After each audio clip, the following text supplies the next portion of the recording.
Il-Forzi Armati ta' Malta ħadu passi dixxiplinari fil-konfront ta' 6 membri fl-armata fi gradi differenti dwar is-serqa ta' aktar minn 100 kilo kannabis minn container fil-bażi militari ta' Ħalsafi. Bitweġiba l sensiela ta' mistoqsijiet minn TVM News, l-armata wieġbet illi b'kollox inħarġu 55 akkuża dixxiplinarja fil-konfront ta' dawn is-sitt uffiċjali.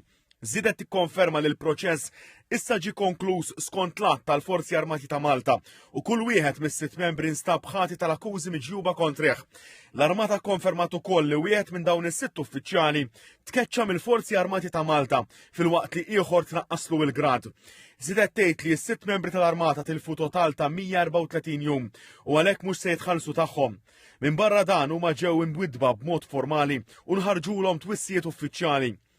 Il-Forzi Armati ta' Malta qalet ukoll li ġew refukati numru ta' ħattiet uffiċjali illi waslu għal telf ta' allowances u bil-possibilità wkoll li jitilfu opportunità li jiġu promossi fil-futur. L-inċident li wassal għal dawn il-passi dixxiplinari seħħ fil-lejl tal-24 ta' frar li għadda, meta numru ta' persuni daħlu fil-bażi ta' Ħalsafi u serqu ammont sostanzjali ta' droga illi kienet qed tinżamm taħt sigurtà militari qabel ma tinqeret.